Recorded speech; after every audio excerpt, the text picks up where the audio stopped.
3, 2, 1. Seja muito bem-vinda! Seja muito bem-vindo. Eu sou Stefano Venturato Eu sou Isabela Câmara. e esse é um Case para chamar de seu, podcast da Anshan Brasil. Começando aqui mais um episódio, é um prazer trazer esses cases aí para o seu dia a dia. Cases para você incorporar, para você chamar de seu, para você levar e poder usar também nas suas empresas, nas empresas que vocês trabalham, nas organizações. É isso, encare nosso podcast com aquele MBA que você está adiando fazer, que está demorando, que não está dando certo, que não está encaixando. Aqui você vai ter acesso aos melhores cases do Brasil e do mundo e você vai poder levar para sua empresa. Olha que coisa boa, porque a gente sempre vai focar nessa parte mais prática para que você consiga aplicar no seu dia a dia o que a gente falar aqui no nosso encontro. A gente vai estar com vocês sempre às terças-feiras e às quintas com um episódio bônus. E como o Sté falou, para te colocar de frente com os melhores sucessos do mundo corporativo de um jeito que você nunca viu. E hoje a gente vai falar de um case que a gente tem o orgulho de dizer que nós vimos nascer praticamente, né? Que é o case da Rocket Chat. Então vamos lá, bora pro case? Então vamos lá, Isabela. Estamos aqui com o Gabriel Engel, da Rocket Chat, o nosso case de hoje. E eu vou fazer o quebra-gelo mais clássico possível com você, Gabriel. Apesar de vocês são uma empresa global, mas eu preciso te perguntar, em que local você está hoje? Você está em Porto Alegre? Você está no Sul? Eu tô em Porto Alegre, Tá. Então, o quebra-gelo clássico, nesse caso, é se tá frio aí, porque eu sofro de um preconceito trabalhando com o povo aí, com os gaúchos, que eu falo que tô com frio com 15 graus aqui, alguém sempre fala, aqui tá 3, aqui tá 5, então... Mas a gente, como é uma empresa global, passa a mesma coisa, porque hoje a gente tem reunião e tem o pessoal da Ucrânia, o pessoal da Finlândia, aí quando a gente fala, tá frio aqui, que temperatura tá 5, tá 2, eles, que bonitinho, ele tá que com pena, frio. 5 graus.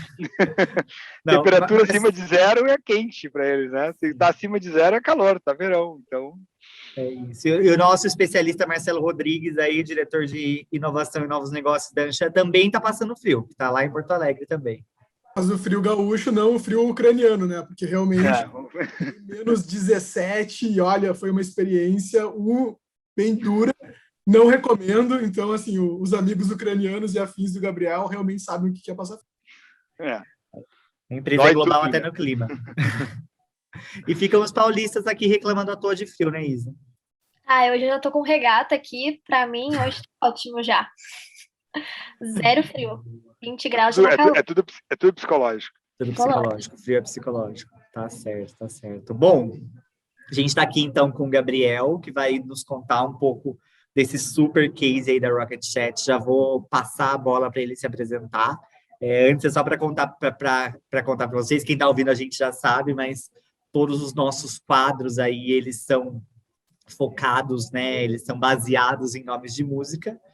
E o quadro em que tanto o Gabriel quanto o Marcelo vão vender o peixe aí, vão contar um pouco deles. Qual é, Isabela Câmara? Então, gente, antes da gente começar, né, como o Sté falou aqui, a gente contar um pouco do case da Rocket Chat, a gente precisa conhecer tanto quem está por trás do negócio, quanto o Marcelo, que está aqui com a gente também, que conhece muito bem o negócio de perto. A hora é agora, Gabriel, a gente quer saber os seus detalhes tão pequenos. Como diz o rei Roberto Carlos, conta aí pra gente seus detalhes. Vamos ver, meu nome é Gabriel Engel, nascido e criado aqui em Porto Alegre. Estudei na Anchieta, me formei em administração na URGS, apesar de querer trabalhar com informática, porque tinha a presunção de que eu já sabia o suficiente de computador para não precisar fazer faculdade. Aí eu sempre pensei, um dia se eu fizer algum projeto de sucesso, eu vou ter que ter uma empresa por trás para administrar esse projeto, né? Então eu decidi fazer administração porque já na expectativa de que fosse ter alguma ideia brilhante, alguma coisa que fosse sucesso, fosse ter que criar uma empresa. Na faculdade acabei me interessando muito por negócios internacionais, e aí logo que eu me formei, decidi que eu ia embora do Brasil para abrir uma filial da minha empresa em algum lugar do mundo. Acabei decidindo morar em Londres, e fiquei lá de quase 10 anos, e depois voltei para o Brasil quando conheci a minha esposa, ter filhos, e acabou também tendo uma nova ideia que se tornou a Rocket Chat. Então, tenho casado, 2 filhos, um menino e uma menina. A Laura tem 6, o Rafa 8. E agora pretendo continuar na ida e vinda. Porto Alegre continua sendo a minha base. E os outros, sei lá, 1/3 do tempo, antes da pandemia, pelo menos, eu acabava viajando e 2/3 acabava ficando aqui em Porto Alegre. Legal, então só para a gente já começar então a explorar um pouco da sua história. A empresa que você fundou durante a faculdade não foi a Rocket Chat ainda, então? Não foi a Rocket Chat, foi uma empresa que eu acabei vendendo depois quando eu estava em Londres.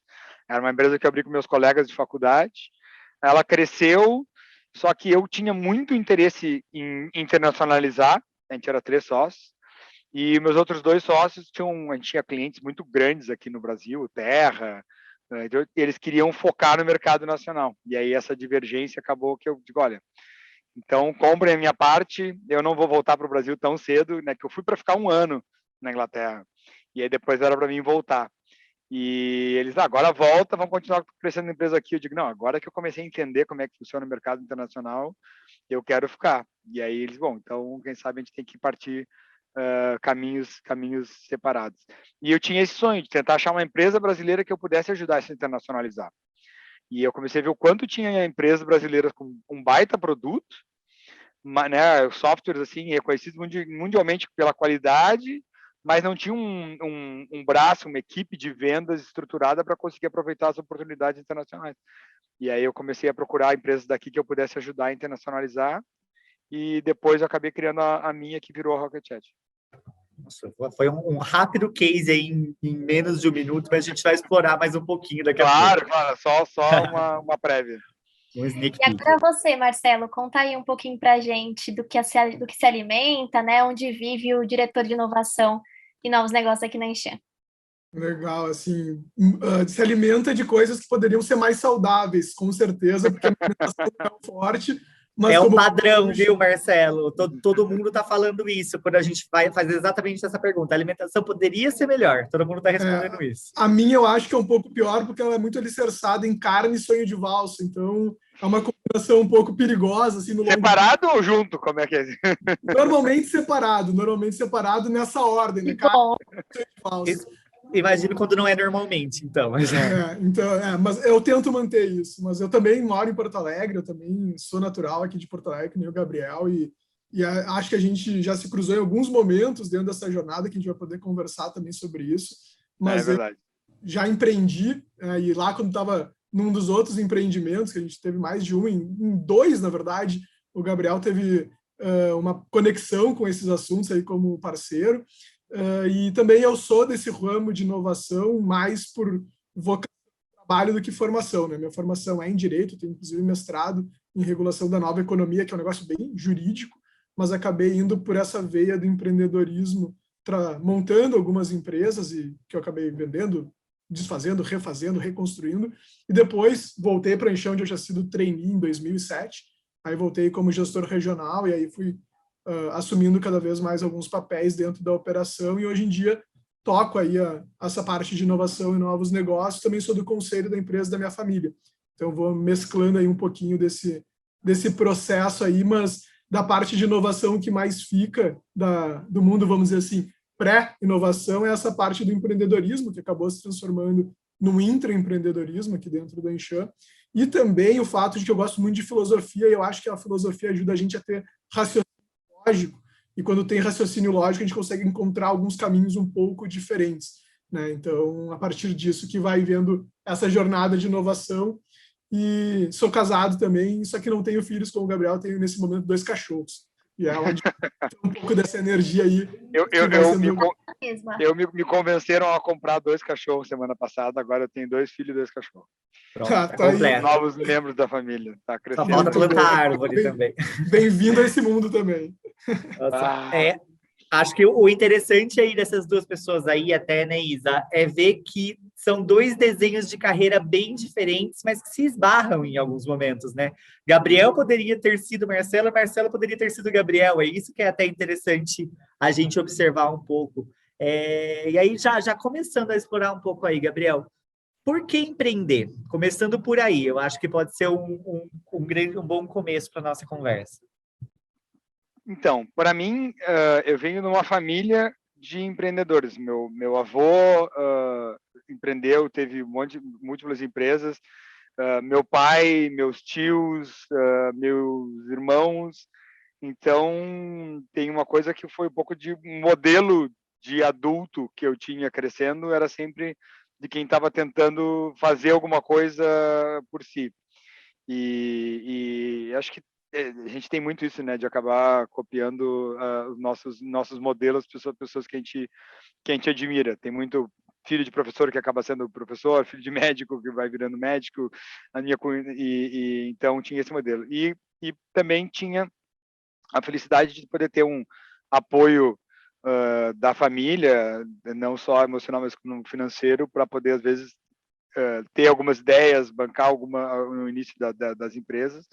E acabei aproveitando que tinha logo da faculdade, até o meu discurso de faculdade foi tipo, olha, eu ainda não tenho filho, não tenho ninguém, não banco ninguém, moro com meus pais, eu tenho pouco a perder para se eu puder arriscar. Então eu comecei a arriscar direto na faculdade, que eu não tinha muita coisa a perder. E depois que uma vez que tu empreende e começa a dar certo, acho que também pega gosto pela coisa e descobre uma vocação. E eu segui empreendendo. Acho que só um período da minha vida quando estava em Londres que eu acabei trabalhando para a Vodafone e tendo chefes. Foi 2 anos que eu trabalhei para alguém e uma experiência mista, assim, interessante, mas logo depois cansei e voltei a querer empreender de novo. Legal. E aí, puxando para você, Marcelo, você também empreendeu aí, mas acho que é legal você trazer um pouco para a gente o papel desse intraempreendedorismo também dentro da sua carreira, né? Porque, de alguma forma, você traz esse intraempreendedorismo hoje como executivo também. Sim, eu venho de uma família que é parcialmente mundo da saúde, psicologia, e parcialmente, talvez um pouco mais antepassado, assim, meu bisavô foi um empreendedor e até hoje a gente tem essa empresa que ele fundou lá atrás, então eu via um pouco desse mundo, mas para mim a jornada de empreendedorismo ela foi mais conectada a ver alguma coisa que eu queria resolver no mundo e tentar resolver ela, né? Tentar ter um impacto dentro daquilo que eu ambicionava, e isso fez com que eu abrisse uma empresa quando eu tinha 21, né? Eu tinha 21 anos de idade na época, e foi muito legal, assim, tive essa experiência muito rica. Depois, aos 24, 25, a gente montou mais uma também, e eu vim para a Anshan depois dessa jornada, porque a gente resolveu que um dos negócios que a gente estava ali não fazia sentido fazer o aporte que a gente entendia que era necessário para o crescimento naquele momento. Era aquela época Brasil 2014, 15, que estava numa crise bastante grande. A gente trabalhava com gestão de pessoas, recrutamento de pessoas, e a gente viu que uma equação econômica não estava tão legal. E aí acabou surgindo uma oportunidade dentro da Anshan de voltar a ter equipe, voltar a ter algo que tinha um impacto na sociedade que eu gostaria de ter.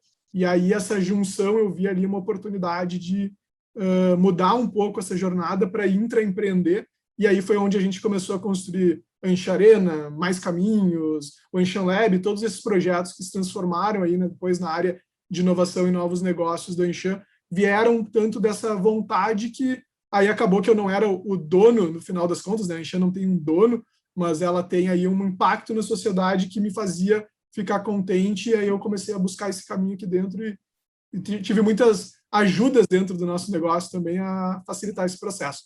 E aí, então, virou um intraempreendedorismo nesse momento. A parte empreendedorismo empresário eu deixo para a parte familiar também, que a gente tem. É isso. Como Pode ter um gostinho dos dois, né? E a cultura permite... a cultura permite isso também, né, Marcelo? A cultura hoje, assim... acho que nós três, tanto eu, você e Isa, enfim, a gente pode falar muito da cultura da Anshan que nos permite essa possibilidade de empreender dentro da estrutura, né? Então, acho que isso acaba também alimentando um pouco o espírito empreendedor, né, do executivo. Eu conheço vários empreendedores, um até o Leandro Coletti, que trabalha com a gente, que é ex-Anshan. Então, eu reconheço muito essa cultura da Anshan de empreendedorismo, porque, né, não só o Marcelo, que é coisa que teve vida de empreendedor, o Leandro Coletti, que veio, né, da escola da Anshan e hoje também já empreendeu, já teve empresa e hoje trabalha com a gente, é super empreendedor. O Baltar da Méritos também, que passou pela escola da Anshan. Então, eu vejo muita gente que sai da Anshan com a veia empreendedora forte. Então, eu reconheço a cultura Anshan como empreendedorismo. Coisa boa. Gente, deixa eu falar uma coisa. A gente tem um desafio hoje, e aí eu já vou deixar o aviso aqui tanto para vocês quanto para quem está nos ouvindo. Esse podcast está sendo ouvido, esperamos que ele esteja sendo ouvido por muitas pessoas Brasil afora, mundo afora aí, de diferentes origens de carreira, de diferentes origens de empresas, enfim, tanto empreendedores quanto executivos. E aí eu acho que o nosso grande objetivo hoje é mostrar que o case da Rocket Chat, o case do Gabriel, ele é adaptável a qualquer tipo de empresa, lógico, com suas diferenças, com suas mudanças para uma adaptação, mas a gente quer mostrar que no que o Gabriel errou, você não precisa errar, você que está nos ouvindo, no que o Gabriel acertou, você pode acertar, copiando alguns dos movimentos dele. Então, a gente vai fazer aqui até um personagem, às vezes, né, Isa? Pô, o que é open source? O que é custo de aquisição do cliente? Enfim, já vai começar a puxar de vocês aí algumas coisas para que todo mundo entenda a nossa conversa e possa adaptar o papo para diferentes realidades, porque esse é o objetivo, é o case para chamar de seu mesmo, é o case para levar para casa. Bom, então, sem mais delongas, vamos para o que está todo mundo aqui para fazer, né? Para ouvir o case. Marcelo, começa com a pergunta aí já. Deixa eu fazer uma introdução assim nesse ponto, até que eu acho que pode ser uma pergunta legal aí para começar com o Gabriel. Como eu comentei, assim, eu tinha uma empresa que a gente tinha o time do Gabriel, pelo menos parcialmente, aí fornecia alguns serviços para nós de tecnologia, e aí acho que meio que em paralelo naquela época, meio com aquele mesmo time, as coisas começaram a ir para um lado que acabou desembocando na Rocket Chat, né, Gabriel? Então, assim, Exatamente. contar como é que foi que surgiu aquela ideia, porque quem olhava de fora, e aí eu trago muito a minha experiência, parecia mais uma empresa de TI com talvez um produto legal e ok, e aí de repente aquela combinação explodiu e foi para o mundo todo, né? Então, olhando de fora, não se entendia tão bem aonde podia chegar, e aí de repente teve esse sucesso, e acho que tem um bastidor legal aí de tu contar para nós como é que foi isso. Claro, acho que fazendo um gancho com o que eu falei ali, meu período de trabalhar na Vodafone, e onde começou a minha frustração. A Vodafone era uma empresa com recursos quase ilimitados, uma empresa com 100 mil funcionários, com sede em 40 e poucos países, maior empresa de telefonia do mundo, e só que cada projeto que ia fazer, tu via o quanto que se gastava em desenvolvimento, em design, e eu olhava assim, cara, mas e mais do que isso, quanto se gastava em apresentação. Eu tinha que apresentar para um cara, que depois passava um gate, apresentava para o outro, aí eu tinha que fazer uma outra PowerPoint para apresentar a ideia para o outro, e eu comecei a ver que eu passava, sei lá, 60%, 70% do meu tempo fazendo apresentações para justificar as coisas que eu queria fazer nos outros 30% do tempo. Eu fiquei muito bom no PowerPoint naquela época, muito bom de apresentar, de conver ideia, mas não era nem para cliente, era internamente, né? E foi isso que eu cansei uma hora de dizer, putz, como é que uma empresa vai crescer se tudo que eu tenho que fazer eu tenho que gastar 10 vezes mais do que precisa e o dobro do tempo convencendo os outros que eu estou fazendo a coisa certa. E aí que eu comecei a ver que realmente as empresas, às vezes, quando inflam, né, ficam num tamanho, perdem velocidade, se tornam talvez uns elefantes brancos e dá a oportunidade para uma empresa pequena ser ágil, achar a oportunidade, executar, crescer e competir mesmo com um budget, né, conseguir fazer coisas que os grandes não conseguem. E aí que eu decidi que eu ia começar a ir para o mundo de empreender de novo, sair da Vodafone. E o que eu tinha passado muito tempo fazendo antes da Vodafone era consultoria para projeto, fazendo coisa para terceiros. E, né, desenvolvendo projetos da minha empresa, mas desenvolvendo para alguém, para alguma coisa entregar. E serviço não é uma coisa que escala, né? É muito mais difícil escalar serviço do que produto. Então, da minha decisão foi assim, tá, eu vou abrir uma empresa de desenvolvimento de software de novo, mas eu vou criar um produto que eu possa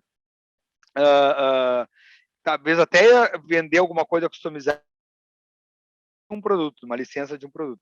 E aí que surgiu um produto que era de gestão de empresas, se chama ainda, que existe, que chama Connect. E é um produto que conseguia gerir desde uma imobiliária, né? O primeiro cliente foi a imobiliária do meu irmão, a Foxter, aqui de Porto Alegre, e daí depois empresas de recrutamento de seleção, de escritório de advocacia, empresa de venda de carro, tudo com o mesmo produto, só configurado diferente.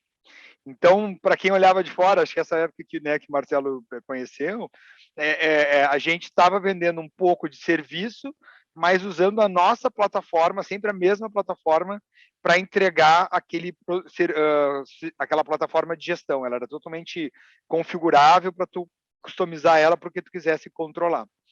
E a Rocket Chat surgiu de dentro disso porque, conforme o produto começou a ser utilizado, os clientes pediam, como é que eu posso integrar todos esses dados que eu estou gerando da minha conversa, né, do que eu estou oferecendo para o cliente, com uma conversa com o cliente.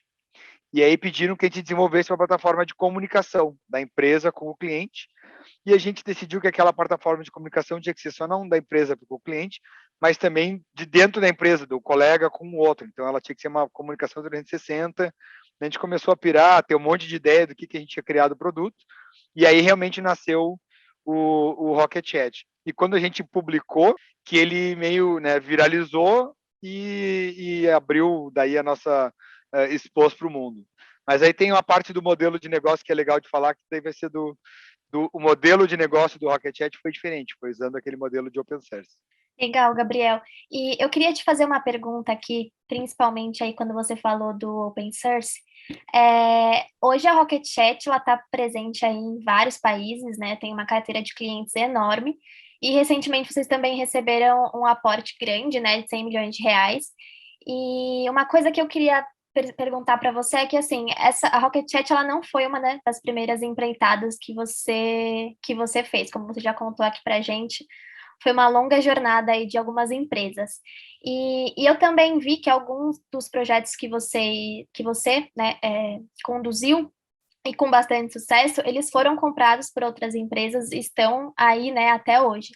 E eu queria que você contasse um pouquinho para a gente isso, como que você conseguiu, de certa forma, uma empresa que ela era regional se transformar em global, né?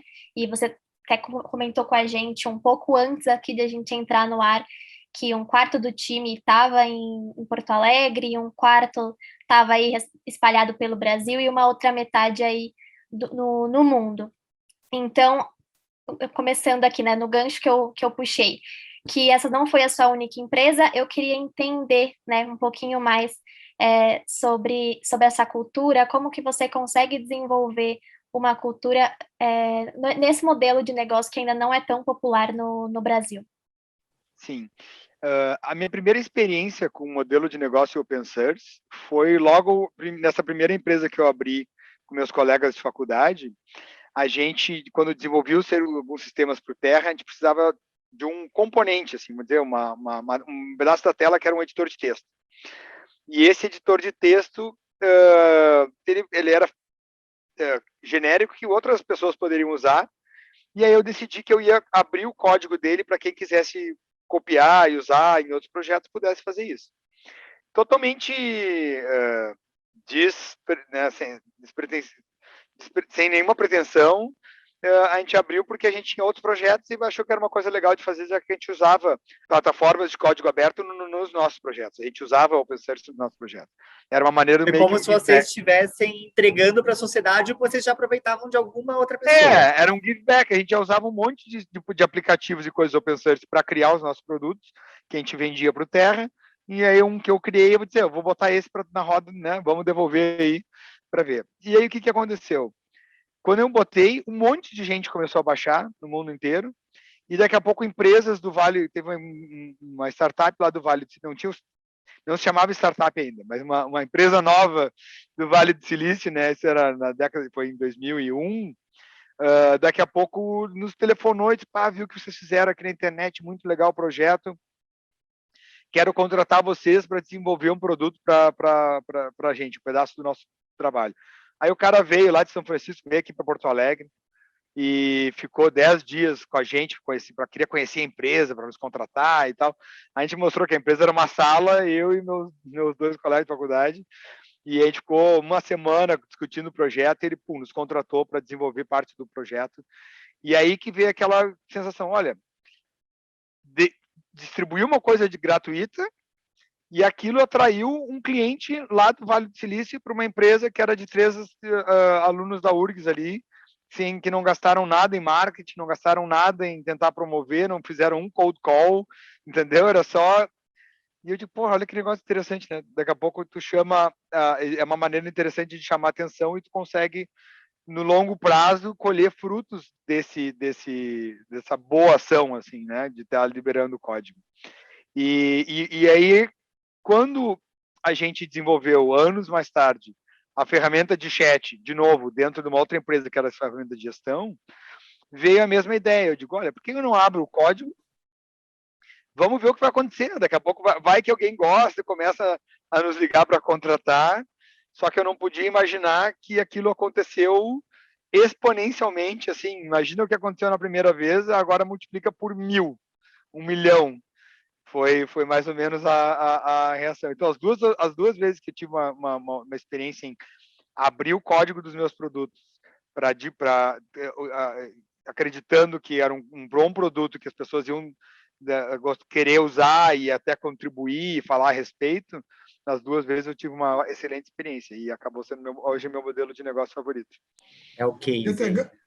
E, Gabriel, assim, dentro dessa linha, quando vocês abriram, né, acho que tem já uma certa ambição de global, provavelmente era em inglês, né? Se lança um produto em português, ninguém entende. Sim, quando tu abre, meio que já te força a tu pensar, eu vou abrir, eu não estou abrindo só para o programador brasileiro.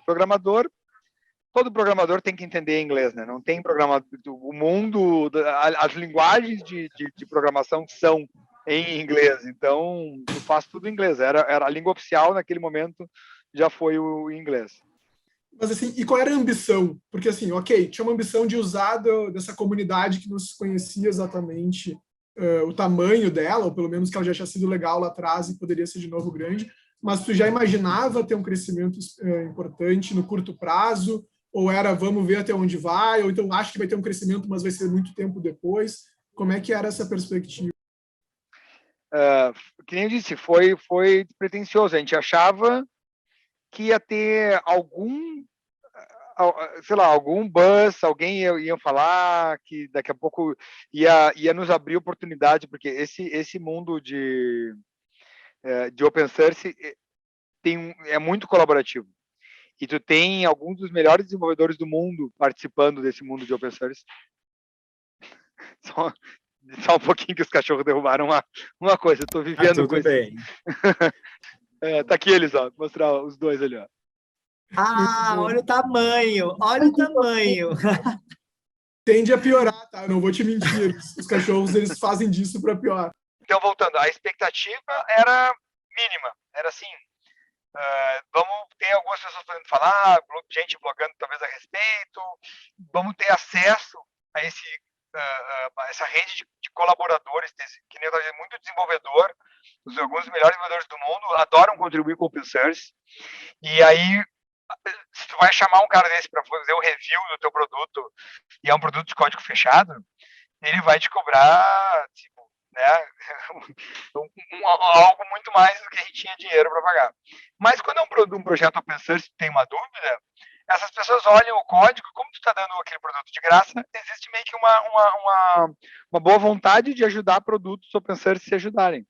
Então tinha assim, cara, daqui a pouco a gente vai aprender, vai poder chamar outros programadores bons, experientes para nos ajudar a melhorar o produto, vai ter gente falando a respeito, e a ideia é que o buzz que causasse o chat open source pudesse ser utilizado para falar a respeito dos outros produtos que a gente estava fazendo.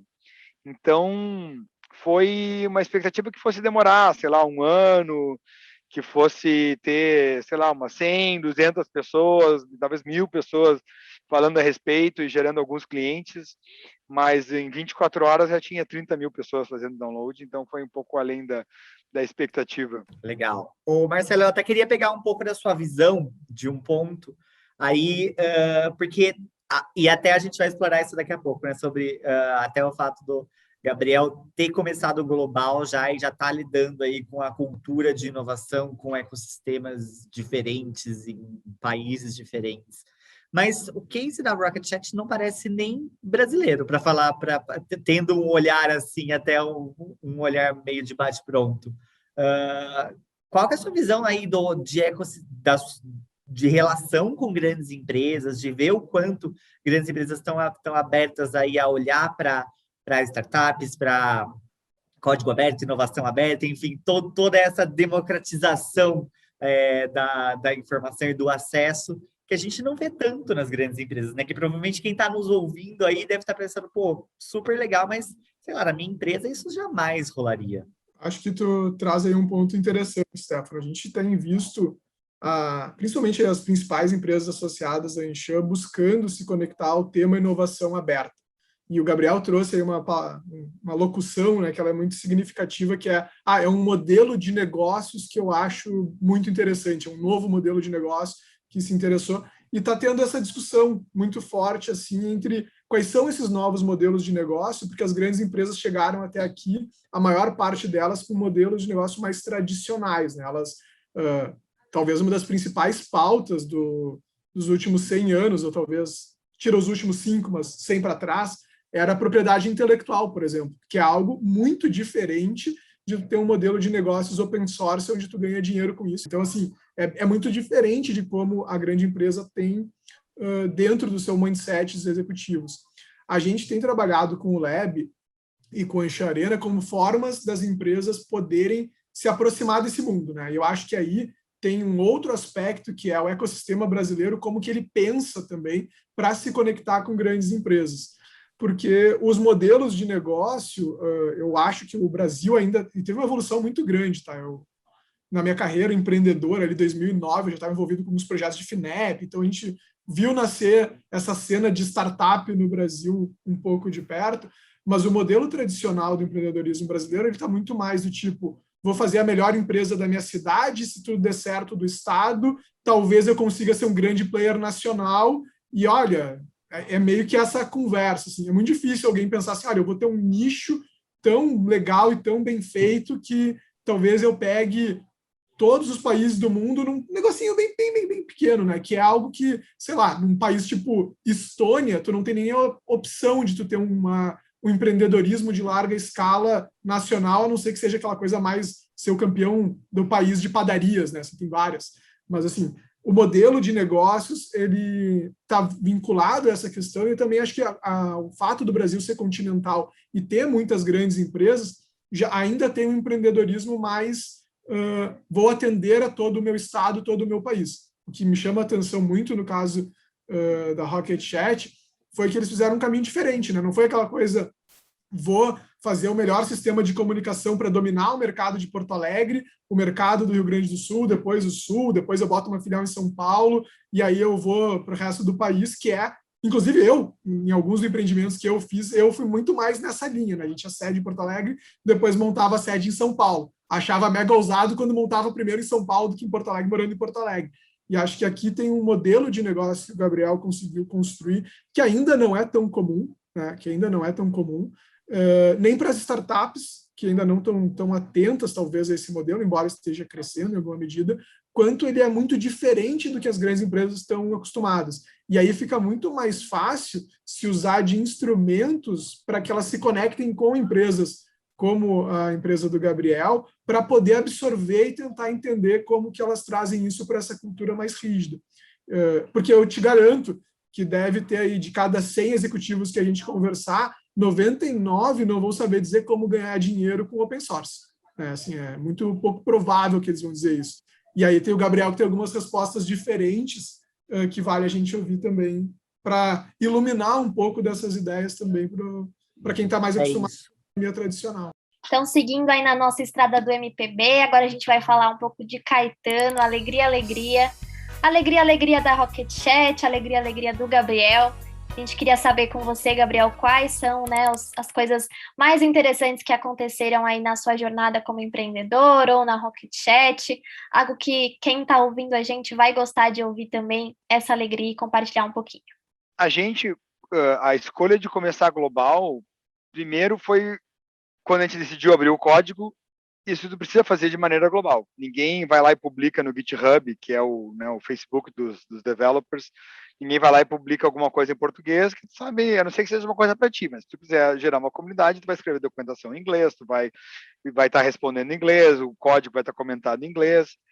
E aí, logo que a gente fez isso, as primeiras pessoas começaram a se envolver com o projeto, já eram gente de fora. E as primeiras pessoas que começaram a baixar o produto e achar interessante usar e começar a ligar para a gente para dizer, putz, eu queria contratar vocês para fazer essa funcionalidade aqui que não tem no produto, mas eu pago se vocês fizerem. Ah, eu queria que vocês me instalassem nos meus computadores aqui na Alemanha. Eu queria tudo remoto, né? Começou a ser gente de fora. Então, acabou sendo uma coisa orgânica, vamos dizer assim, impulsionada pelo modelo de negócio, de que tudo ia ser em inglês, a comunidade que se formou foi internacional, começaram a nos pagar, quem queria, estava disposto a nos pagar alguma coisa para fazer, eram os europeus e os americanos. Os primeiros contribuidores que a gente conseguiu decontratar para fazer parte do time já eram pessoas de fora do país que tinham contribuído gratuitamente para o projeto. E aí, quando a gente começou a ter algum dinheiro, a gente disse, vamos contratar esse cara, já está trabalhando de graça, né? Vamos dar um incentivo e dar uma grana para ele poder sair do emprego dele e se dedicar tempo integral no projeto que ele ama, que é a Rocket Chat. Então, foi uma coisa acontecendo meio organicamente. E uma coisa também interessante foi que, logo no início, eu fui exposto a empresas lá do Vale do Silício que trabalhavam com isso. Por quê? Porque viram o meu projeto de Open Source e acharam legal e aí me convidaram para começar a ir lá dar uma palestra no Vale do Silício para falar a respeito do projeto. E aí eu fui e falei, vou fazer aquelas famosas imersão no Vale.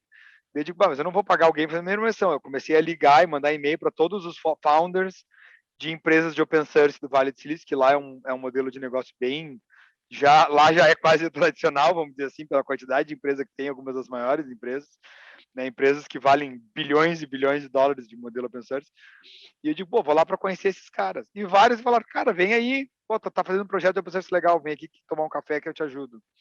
Então, eu acabei conhecendo vários founders de empresas de open source que foram também me ajudando, quase que fazendo um open source da empresa em si, entendeu? Não só do produto, mas abrindo o código de como dirigir uma empresa de código aberto. E acho que uma coisa engraçada é que as empresas de código aberto, elas têm até muitas vezes uma maneira de gerir um negócio que é similar, sobre a transparência, de fazer muita coisa no aberto.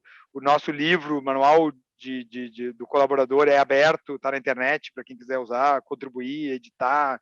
Então, a gente tenta fazer tudo o mais aberto possível.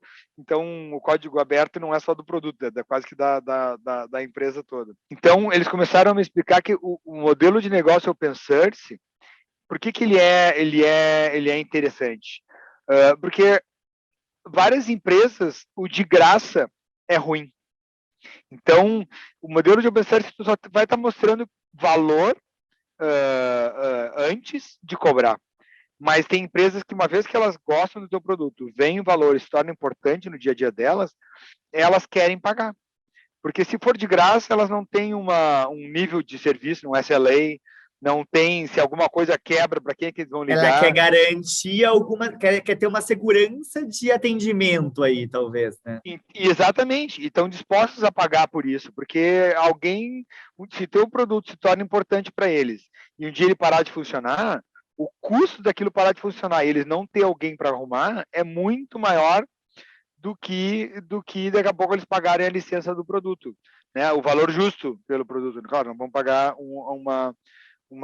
alguma coisa exorbitante.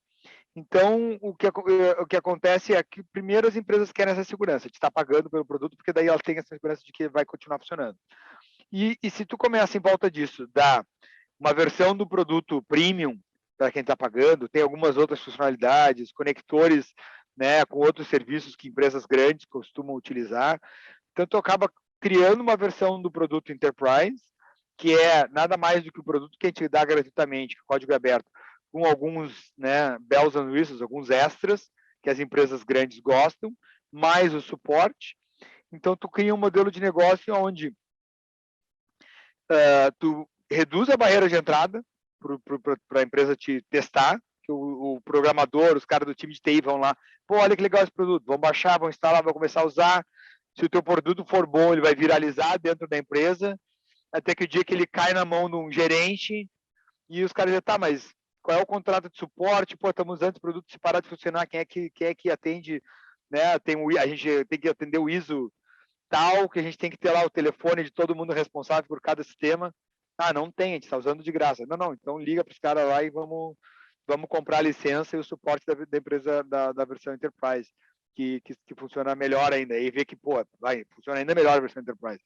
Então, é um modelo de negócio que tem inúmeros empresas que já são muito mais que unicórnio, já fizeram IPO, né, empresas que foram vendidas tipo, por dezenas, né, de bilhões de dólares com este modelo de negócio. Então, a gente já sabia que lá no Vale do Silício já era bem difundido. A gente disse, será que a gente consegue trazer para o Brasil?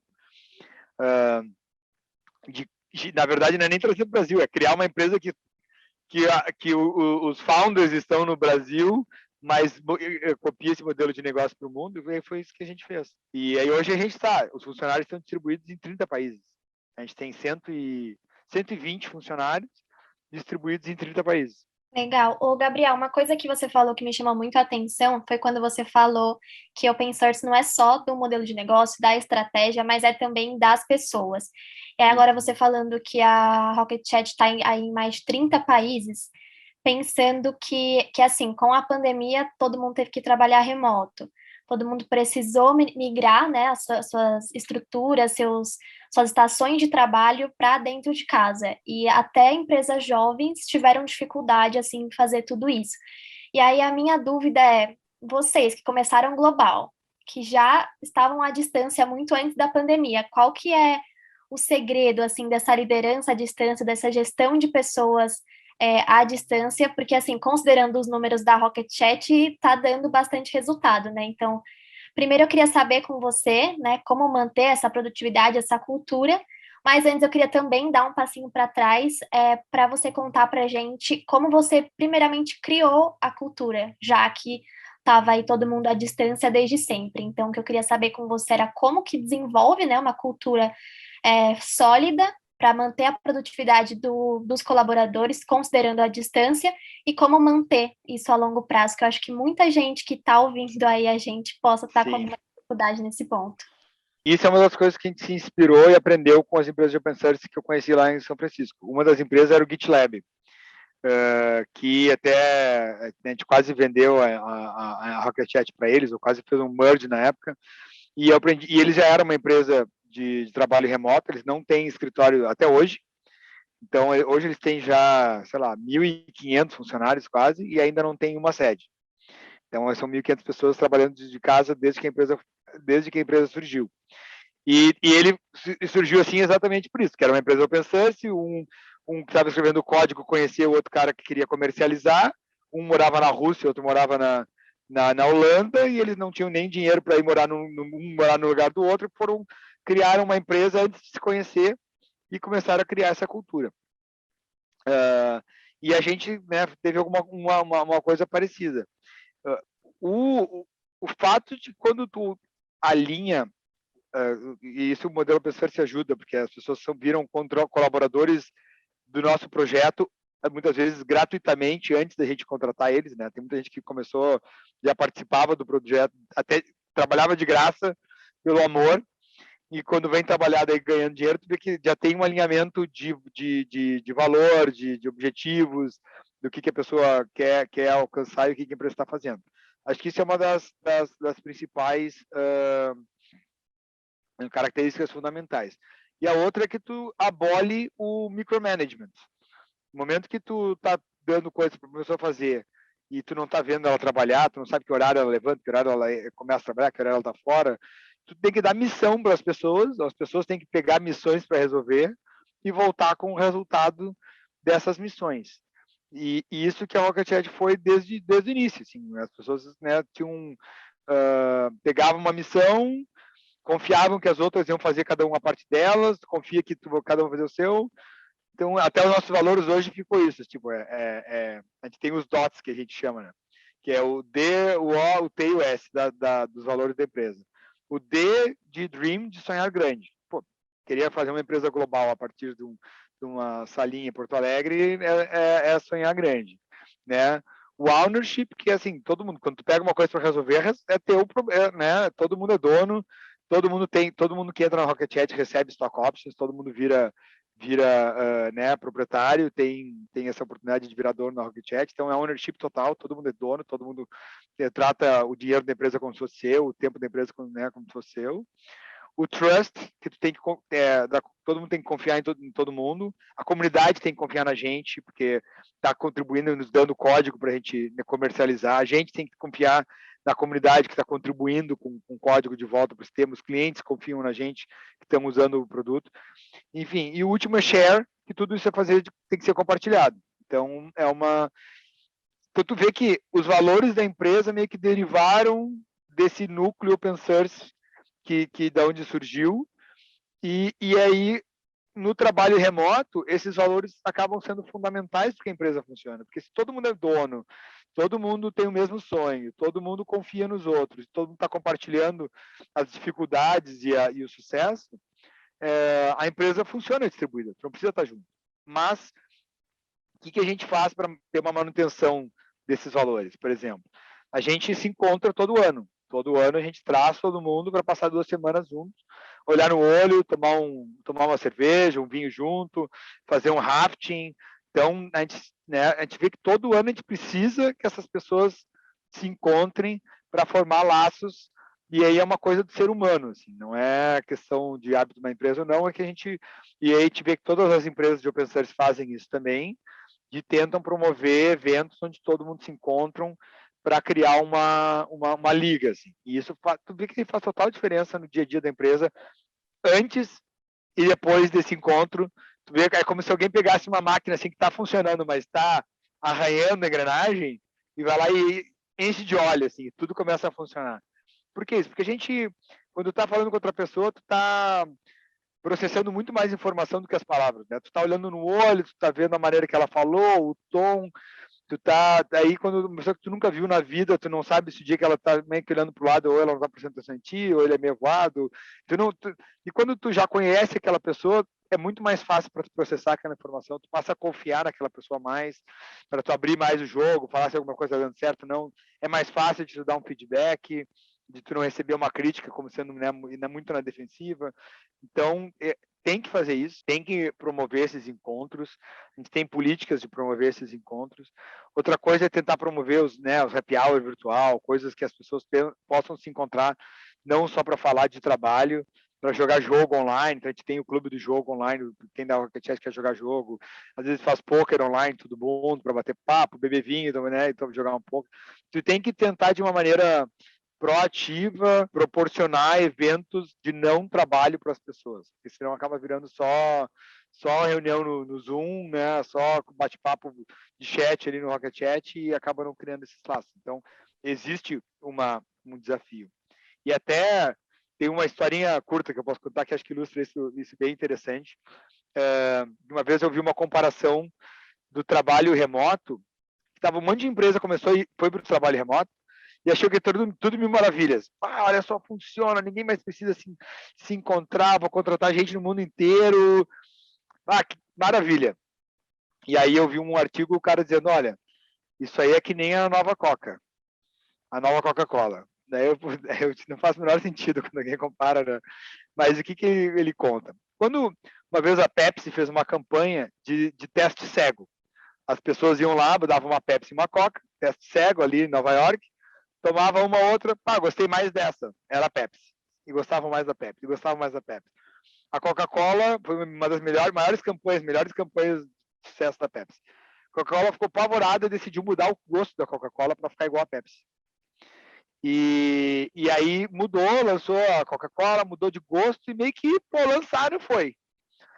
E aí começou a ter um monte de gente a reclamar. Não, piorou o gosto da Coca-Cola, não gosto mais.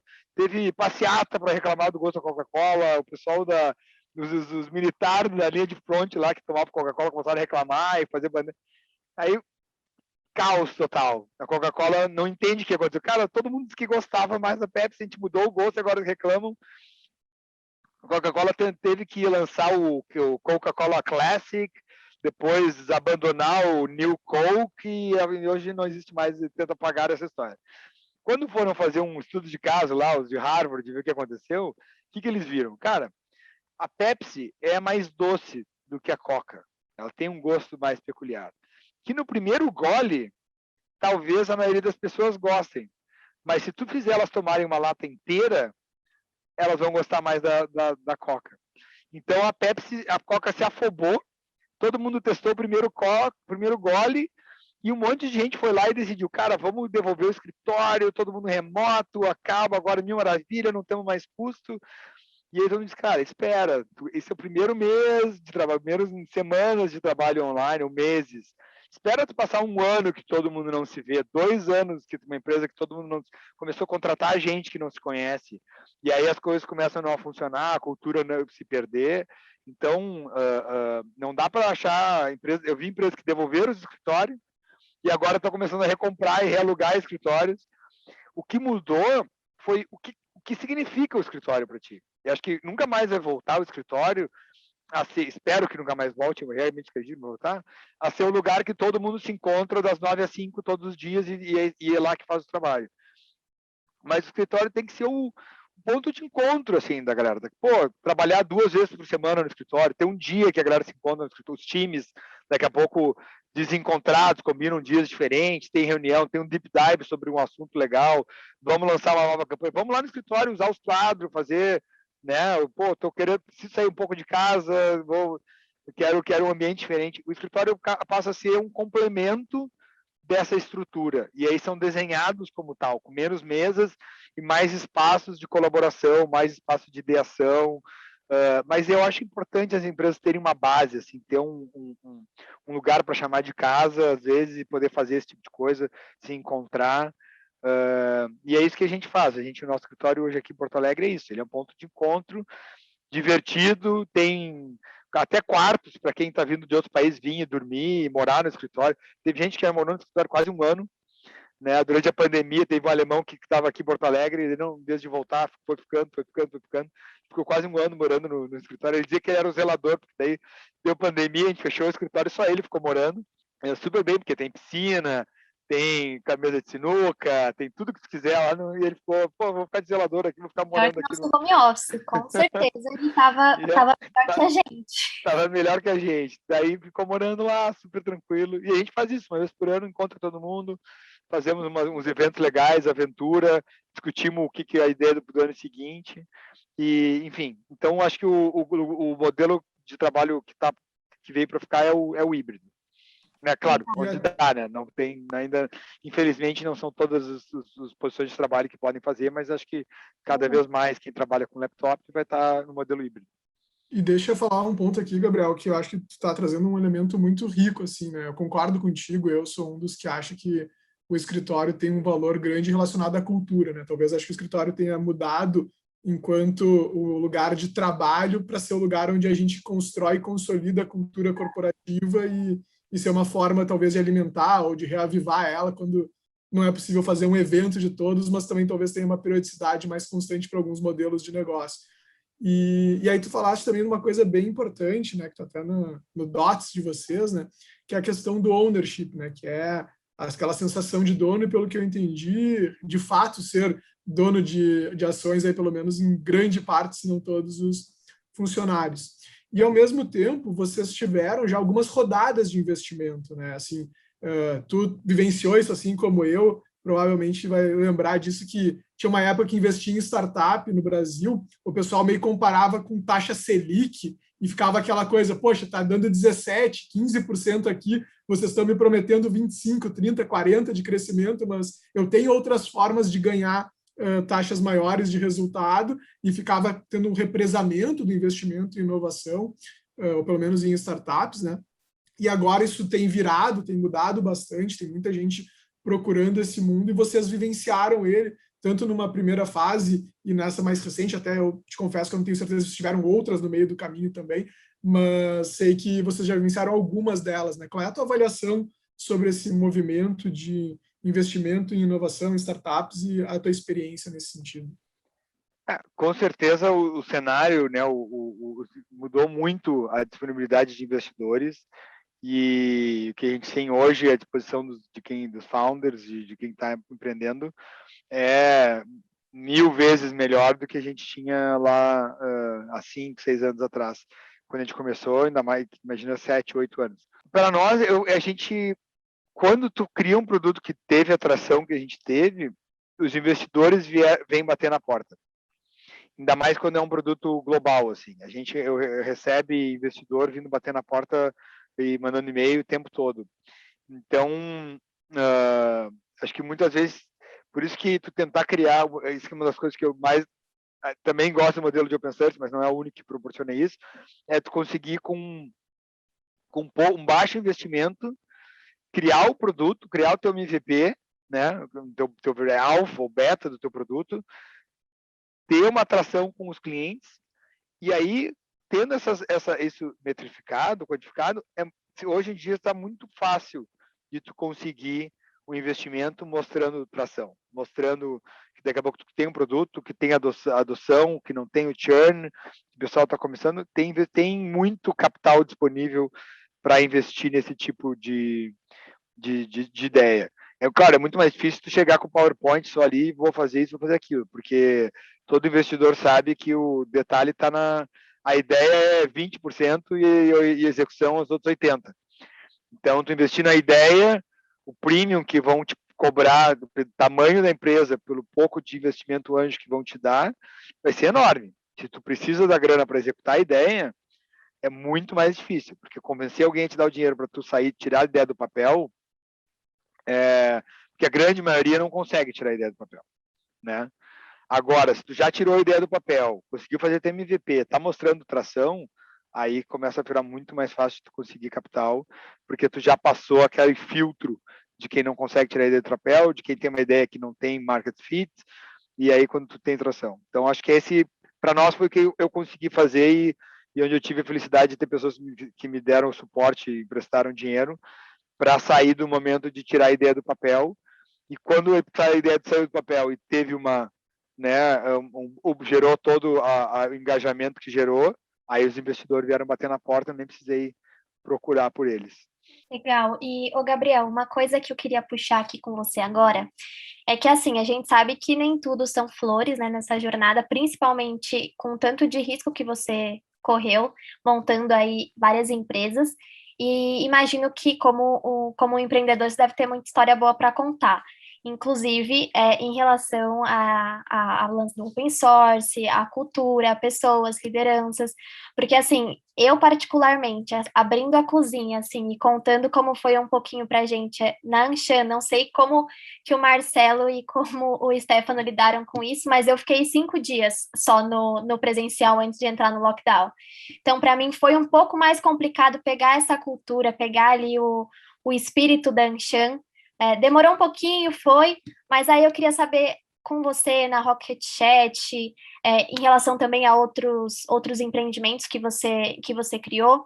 Queria saber um pouquinho das suas histórias em relação a isso, o que era amor, não era cilada ali, o que você encontrou de ruim nesse caminho. Eu acho que um dos aprendizados maiores que eu tive de ter criado empresas anteriores com sócios, e depois quando chega a hora de vender ou de resolver alguma coisa, é que muitas vezes quando tu vai iniciar uma sociedade, aquela empolgação e aquela vontade de fazer, tu acaba não discutindo coisas muito importantes na sociedade, que é como é que vai funcionar o divórcio. E é estranho tu já casar e já deixando acordado como é que vai ser o divórcio quando aquilo acontecer, né? Ou as situações que podem gerar divórcio. Acho que americano é mais business, eles têm o prenuptial agreement, que deixa bem claro, né? Se o divórcio for causado por traição, eu tenho direito a tantos, né? E a gente, às vezes, no mundo da empresa, várias empresas que eu abri, não tinha isso. E aí, quando chegou a hora que tu entende, eu estou querendo ir para um lado, meus sócios estão querendo ir para o outro, quanto que vale a empresa? Quanto é que vale a participação do que o Gabriel trouxe? E aí o Gabriel pensa, mas eu fiz tudo isso aqui, aí a empresa vale tanto, vale qual é o múltiplo do capital para uma empresa que não tem um comprador, ainda não deslanchou, mas tu botou anos da tua vida para chegar onde chegou e tu acha que está prestes a deslanchar, mas o que eu vi com meu irmão quando ele foi abrir imobiliária e contratou uns advogados, né, mais experientes para fazer, o contrato social dele. O meu contrato social, quando eu fiz, foi feito com o contador. Ele tinha 2 páginas só que falava do modelo de negócio, capital social e, né, o que ia fazer e pronto. O dele tinha, assim, tudo acordado. Se um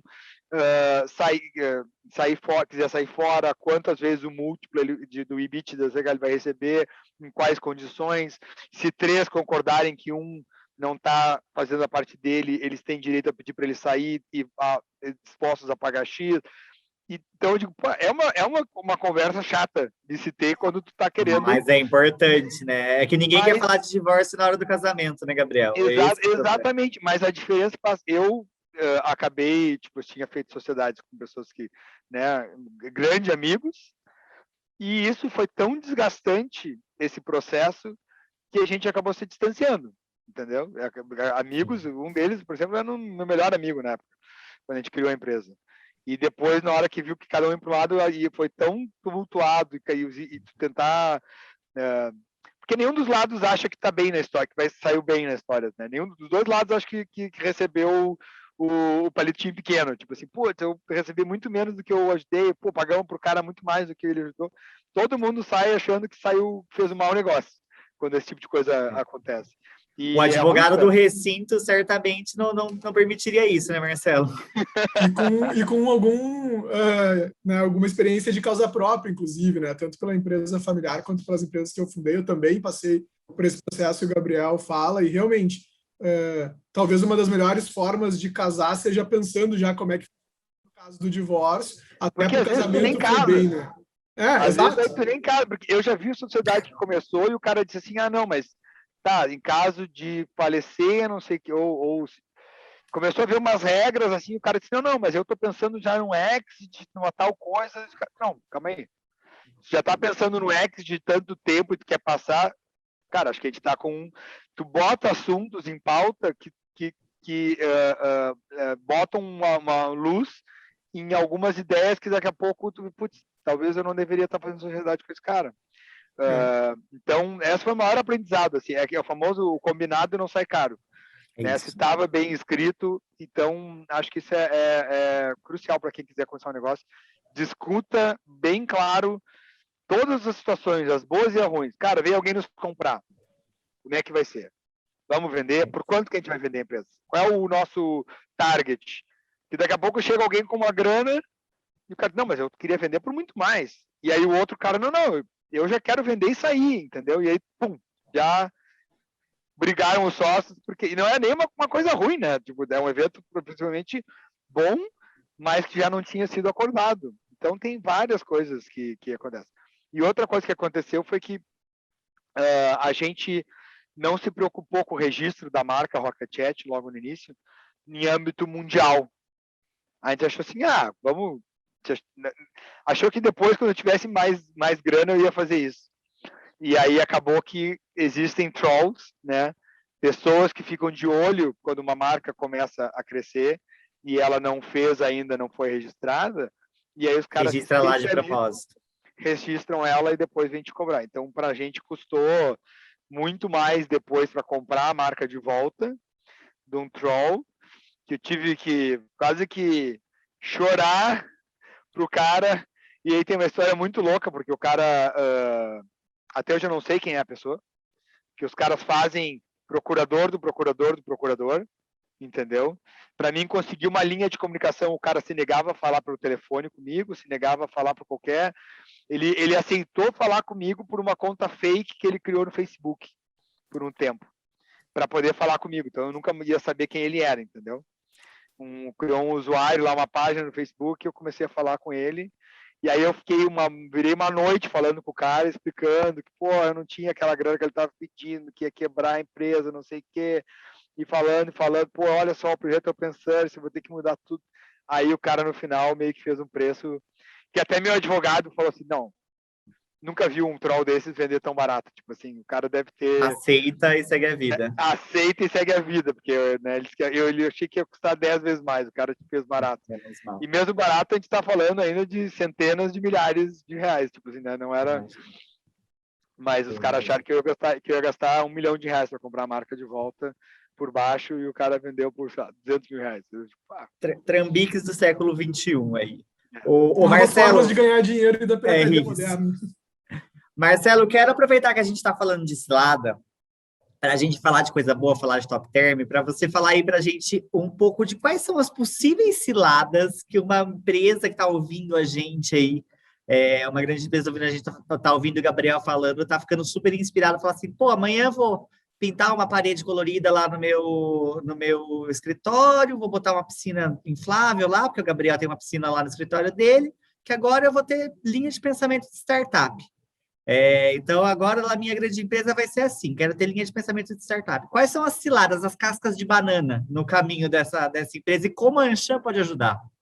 Legal, assim, acho que tem uma coisa muito importante quando a gente está falando de cultura organizacional, e aí quando a gente ouve o Gabriel falando, dependendo de como tu ouve toda a conversa, tu pode fazer uma coisa que é uma falha muito comum, que é tu pegar e fazer um cherry picking, né? Que tu escolhe só o que tu quer ouvir, pega 2, 3 cerejinhas e acha que aquilo é a cereja do bolo, e não é exatamente todo o processo, né? Então, assim, pegar, ouvir sobre novos modelos de negócio é muito importante, mas como é que tu faz a transição do teu atual modelo de negócio para um novo modelo de negócio? Ou então, como é que tu faz um spin-off, ou tu faz uma empresa paralela? Tu conseguir entender isso é muito importante para tu conseguir entender o teu timing versus o que está acontecendo de inovação no mundo. Então, acho que tem esse espectro importante, né? Outra coisa que é muito significativa, e aí até a Isabela falou das dores da inovação, aí, acho que as dores do home office são uma. O que dói mais mesmo é o processo de transformar a execução.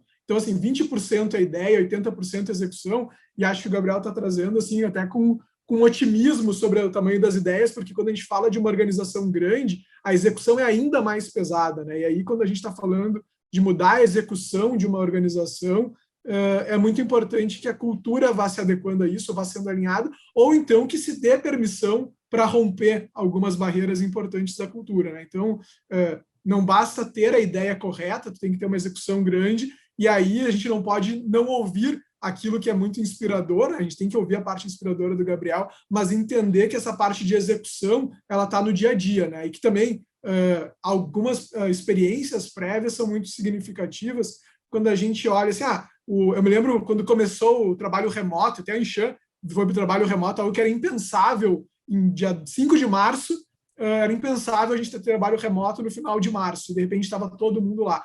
E aí deu um boom, né? Todo mundo vai trabalho remoto para sempre, todos os bancos vão devolver os escritórios, e acabou a Faria Lima, aconteceu um monte de coisa, né? Vai cair o aluguel, toda aquela história, e aí, de repente agora já está tendo um retorno muito grande, né? A presença, tanto quanto possível, nas organizações, e isso me parece também da gente não cair na tentação de pegar o exemplo bom de uma coisa bem pontual e tentar expandir muito rápido sem entender. Aí um outro ponto que o Gabriel trouxe, que é a questão de valores, né? Assim, alinhar os valores do negócio, alinhar as expectativas ao que o time tem de ambição. E o que a gente tem trabalhado, e principalmente com o nosso lab, é tentar fazer com que essas grandes organizações conheçam essas realidades e discutam isso periodicamente entre si, né, entre grandes empresas, entre empresas com startups, entre grandes e médias, porque parece que tem aí um grande universo de oportunidades. Eu acho que tem um espaço grande aí para as insurgentes, como foi o caso do Gabriel, de criar uma pequena que vira grande, mas existe também um outro lado, que são dessas grandes incumbentes terem uma capacidade de execução para que os seus negócios cresçam, né? E bem ou mal, a gente viu isso acontecer até na Bolsa de Valores dos Estados Unidos, né? Teve uma grande concentração aí em Amazon, em Apple, em Facebook, essas grandes empresas de tecnologia, que foram aquelas que conseguiram ter uma execução tão ágil num mercado bastante abrangente, e os vencedores de qualquer crise, como a gente está vivenciando, são aqueles que conseguem executar esses novos modelos de negócio em escala, seja porque eles crescem muito rápido, seja porque eles já têm acesso a vários mercados e aí conhecem culturas diferentes, têm conexões, conseguem saber exatamente, o Gabriel mesmo comentou, né? Muitos fundos de investimento procuram eles. Como procurar, em que momento procurar? Muito provavelmente, algumas conversas que hoje não interessam tanto a Rocket Chat, interessavam mais quando ela foi campeã do Enche Arena lá atrás, em 2017. A primeira campeã foram eles. Hoje é um nível de expectativa que eles têm dos outros parceiros que talvez lá atrás algumas empresas pudessem ter participado da jornada junto com eles, e o case aí é muito legal de ouvir e entender. Do lado das médias e grandes tem de como navegar nesse mundo sem perder a perspectiva de que, além das ideias, tem toda essa capacidade de execução e de conhecer a cultura e os caminhos para isso. Sensacional. É isso, gente. Acho que temos um episódio. Show! A gente tenha gostado tanto do papo quanto eu. Foi sensacional, eu adorei. gente. Tava com saudade já de bater papo com o Marcelo, e foi um prazer conhecer o Stefano e a Isabela. Imagina, prazer todo nosso, e é isso. Temos um case, agradecer demais vocês. Fechadíssimo. Nossa, Obrigado, Um abraço, Gabriel. pessoal. Bom resto de semana. Obrigado, Bom viu, feriado Marcelo? amanhã. Valeu, tchau, tchau. Então, gente, por hoje é só. A gente se encontra novamente aqui na quinta-feira com um episódio bônus e na terça-feira com mais um episódio principal. Não esquece de deixar seu follow aqui no agregador para você ficar sabendo sempre das nossas atualizações, quando a gente lançar um episódio novo. E manda, claro, para algum amigo aí que você acha que vai gostar do nosso conteúdo. E a gente tem mais conteúdo, então até lá, continue acompanhando a gente em anshan.com.br.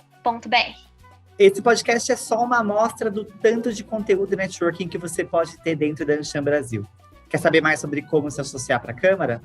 É simples, procure a gente também no site que você descobre um pouco mais sobre como ser parte desse conglomerado que já reúne 1/3 do PIB brasileiro. Segue a gente também nas redes sociais, é só procurar por Anshan Brasil em todas elas, Facebook, Instagram, LinkedIn, Twitter, ICQ, onde você quiser.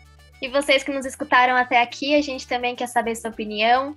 Mande sua sugestão, sua reclamação, sua dúvida, seus comentários para o e-mail podcast@anshanbrasil.com.br. Esse episódio foi idealizado pela Anshan Brasil, com Guilherme Domingues na edição e captação, Vinícius Roque, Victoria Ferrari, Nicole Dias e Herbert Barlow na produção. Eu sou a Isabela Câmara. Eu sou Stefano Venturato. E a gente se encontra no próximo case. Assim, no episódio, a gente tá muito natural. E aí, quando Aqui a gente precisa dar uma ajeitada. natural,